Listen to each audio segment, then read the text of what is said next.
At some point in life, why do I get emotionally attached so fast?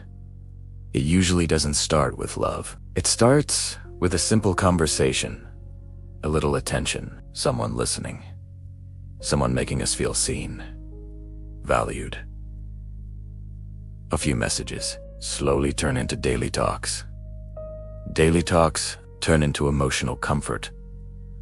And without realizing it, our heart quietly gets involved. Not slowly, not carefully, but deeply and too fast. We often blame ourselves. We say we are weak. That we get attached to is that we don't know how to control our emotions. But the truth is, this is not weakness. This is not immaturity. And this is not loving too much. This is psychology. The human brain interprets attention as safety, being heard as acceptance, and consistency as connection. Especially those people who were rarely listened to in life, whose emotions were often ignored. They attach deep meaning to even the smallest attention. Because for them, this attention is new. This feeling that someone is truly listening, that someone is not leaving. The brain quickly links that person with comfort, and the heart labels that bond as a safe place. That's why we attach quickly. That's why we fall deep. And that's why letting go feels so painful. This is emotional sensitivity. And sensitivity is not weakness. It is a sign that you feel deeply, that you are alive inside, that your heart still knows how to feel. The real problem is not getting attached too fast. The real problem is when we start using someone else's attention to fill our own emptiness, when we learn to understand ourselves, when we recognize our inner gaps. We still connect, but without losing ourselves. And that is emotional strength. When people get emotionally attached too quickly, it is rarely about the other person. It is about what is happening inside their mind. Most people think attachment is caused by love, but psychology says it is caused by lack of emotional safety, lack of validation, lack of feeling understood. The first and most powerful reason is emotional deprivation. When someone grows up feeling emotionally unseen, not heard, not understood, not valued, they learn to silence their emotions. They learn to survive without being emotionally held. The brain adapts to emotional hunger. It lowers its standards for attention. Small gestures start to feel intense. Basic care starts to feel rare. Their brain learns a dangerous lesson. Attention equals safety. So when someone finally listens, without judging, without interrupting, when someone validates their feelings, makes them feel understood, the brain reacts instantly. This is special. This is rare. Do not lose this. And attachment begins, not because the person is perfect, but because the feeling is unfamiliar. The second major reason is attachment style. Psychology shows every human develops it in childhood. This style becomes an emotional blueprint for how we connect and how we fear loss.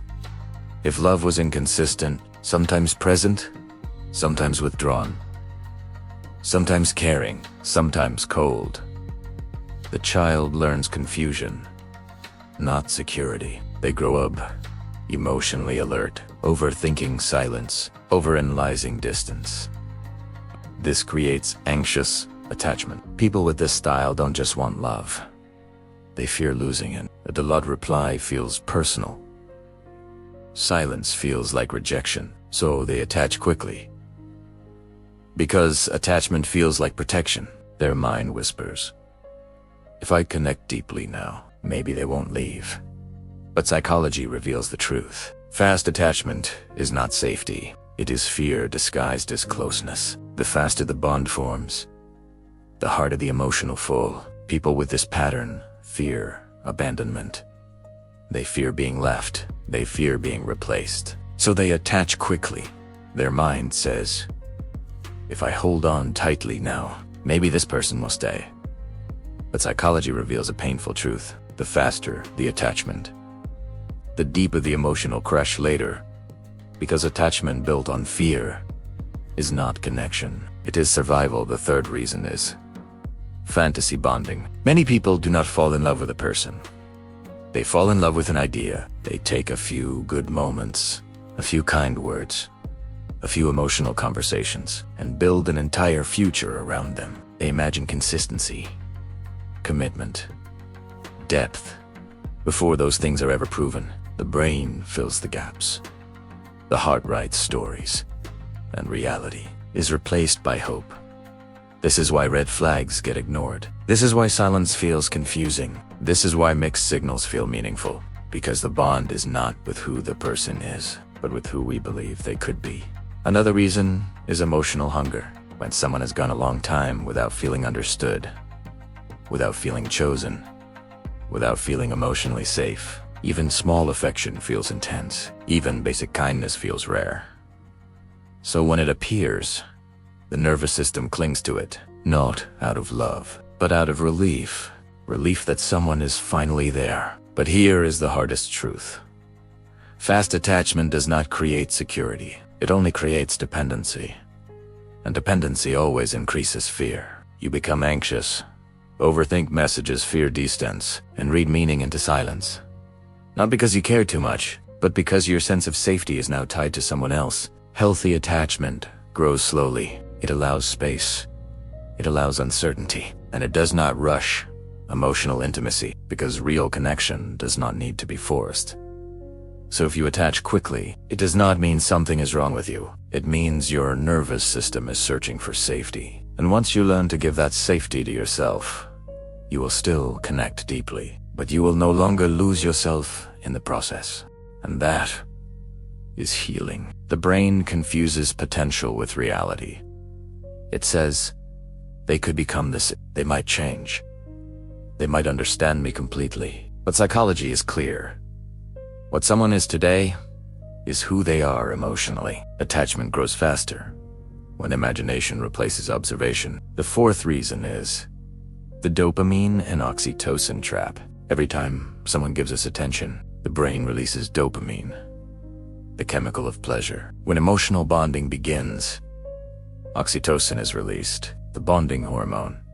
Together, they create emotional addiction. This is why losing someone feels like withdrawal, because the brain isn't missing the person.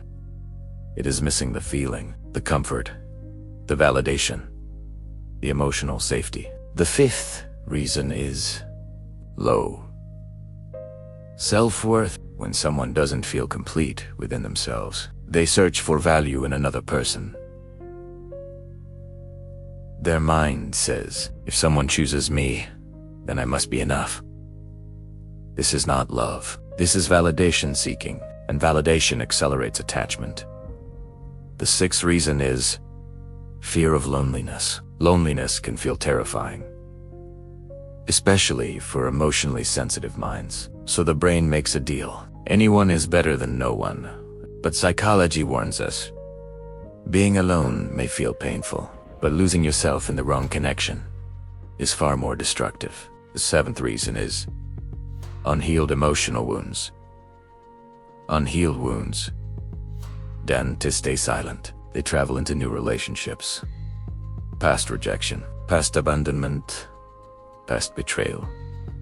They all sit quietly in the background, and when someone feels slightly better, slightly safer, slightly kinder, the brain whispers, maybe this person will fix everything. But no one is responsible for healing your wounds, except you. Now, the real question is getting attached quickly wrong?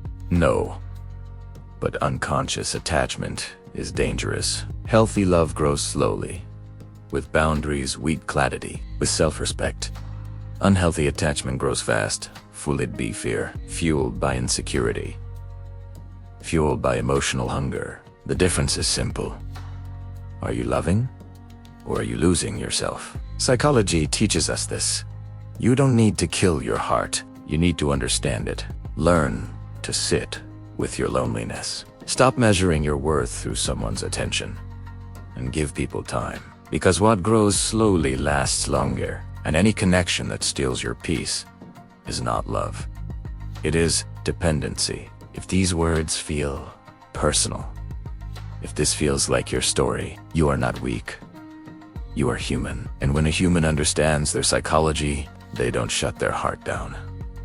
They learn how to protect it.